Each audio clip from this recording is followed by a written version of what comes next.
Hi, my name is Sarah Rocchio, and I'm a psychology major here at Liberty University.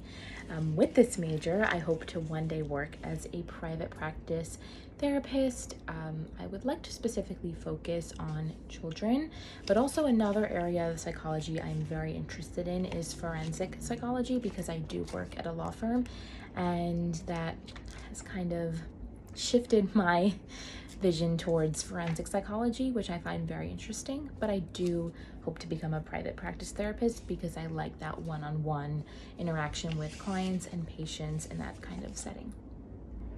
The research topic I have chosen for this presentation is trauma intervention, and more specifically, trauma intervention amongst young children. So my research question is, how do the effects of trauma show up within the daily lives and habits of young children between the ages of 2 to 5?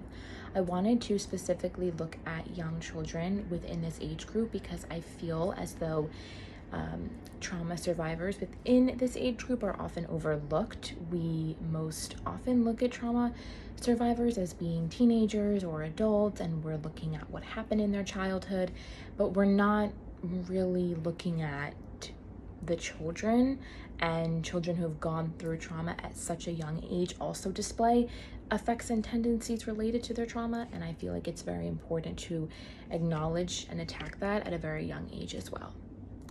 One article that I found was very helpful was an article called Developmental Trauma Conceptual Framework, Associated Risks and Comorbidities, and Evaluation and Treatment.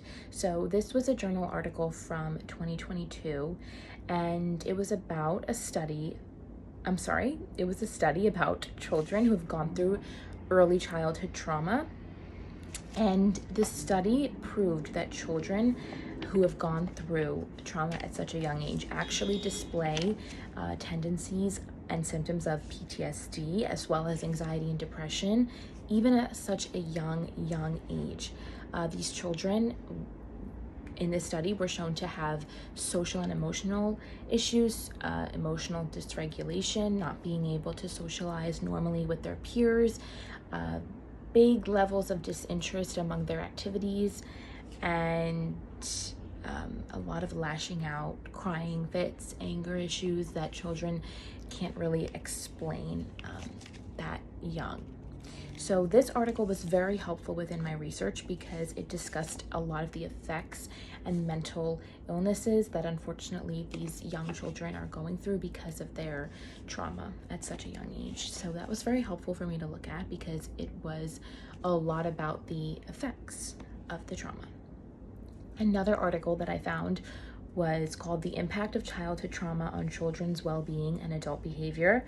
And this was a journal article also from 2022 that examined children who experienced abuse, whether that's mental, physical, or sexual abuse. And they looked at children and they wanted to know how these children displayed the effects within their coping mechanisms and strategies. So like I touched on before, we often look at adults and see why their coping mechanisms have developed a certain way because of their childhood trauma, but we should be looking at the children who are going through this trauma are already displaying these tendencies and symptoms at their very young ages, unfortunately. So this article was very helpful to me as well because it helped me to understand why these certain behaviors became prevalent amongst these young children, whereas the other article talked about the effects themselves.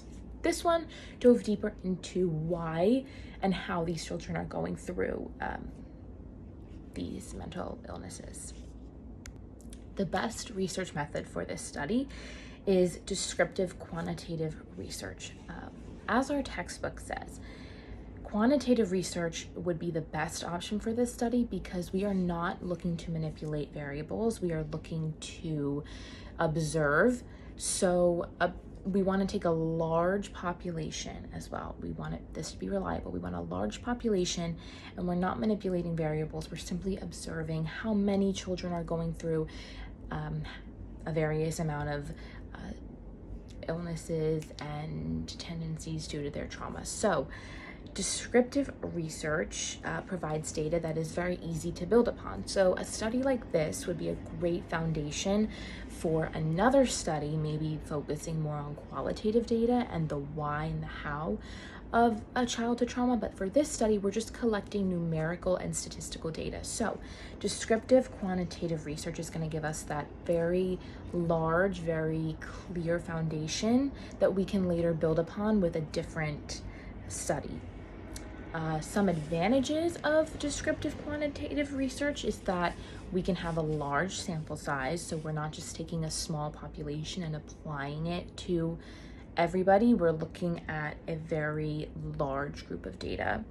And the results tend to be clearer with quantitative research if we're looking at numbers and statistics. We use tables, graphs, charts, so this collection of data is going to be very organized, very clear.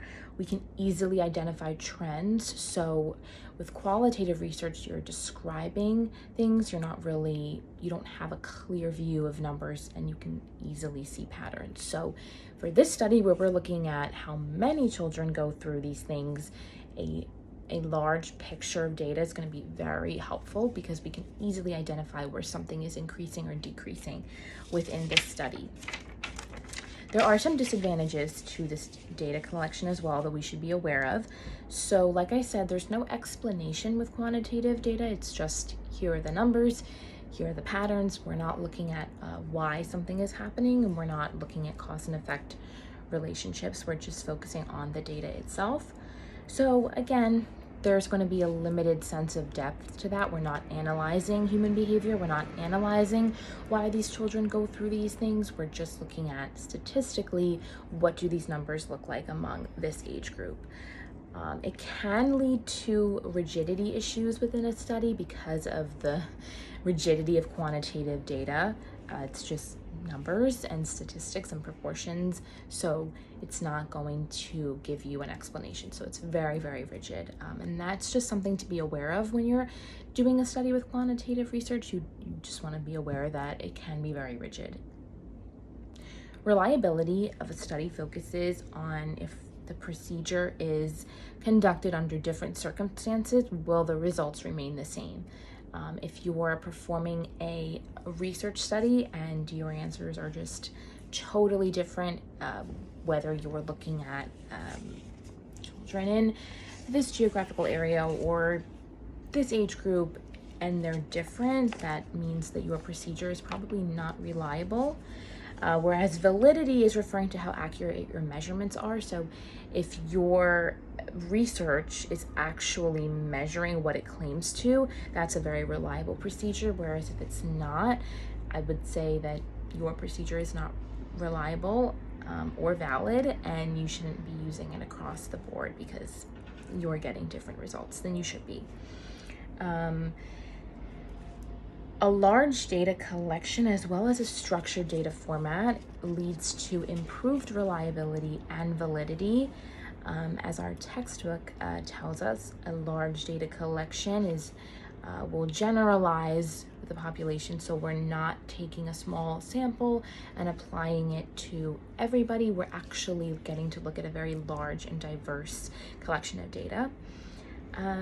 Wherever there is a consistency in measurement, there will be improved validity. So having a structured set of data will increase validity because you can repeat the exam, you can repeat the tests, and hopefully we'll be getting the same answers. However, there can be limited depth and context as well as sampling bias.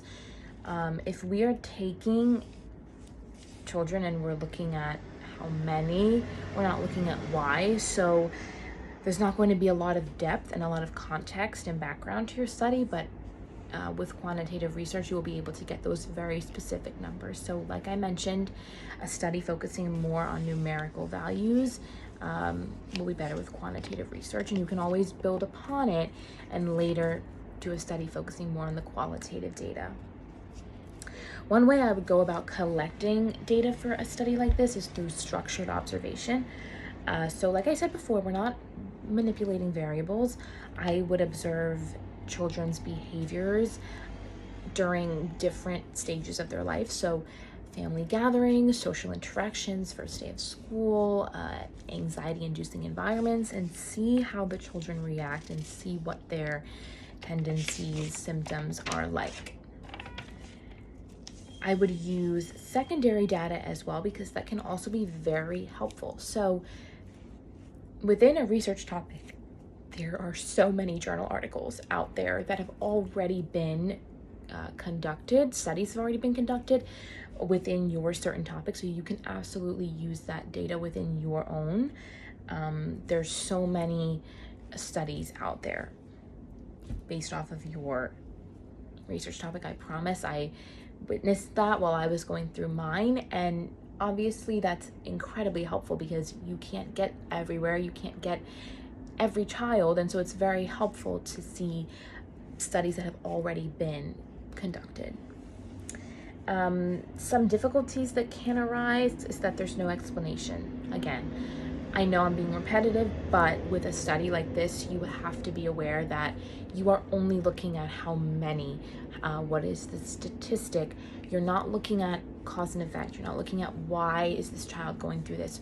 Why did this happen? Why are they displaying this tendency? What is the connection?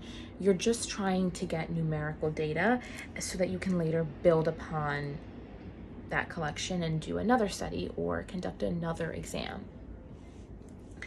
If your survey questions are too rigid, so if there's no room for in between, it's just yes or no, that can also just be aware of that, because it can also skew your results. For example, a child might not be on one end of the scale or another end of the scale. They might be in the middle, and with quantitative data, it's very difficult to see those in between children and those in between symptoms, because it's a very, like I said, yes or no kind of collection of data. So just be aware of that when collecting quantitative data. It would still be the best option for this study because, like I said, we are looking at how many children are going through, how many illnesses, mental issues. We are just trying to get statistical data. We're not really trying to see why this is happening during this study. So I would still use descriptive quantitative research because of its benefits for the study.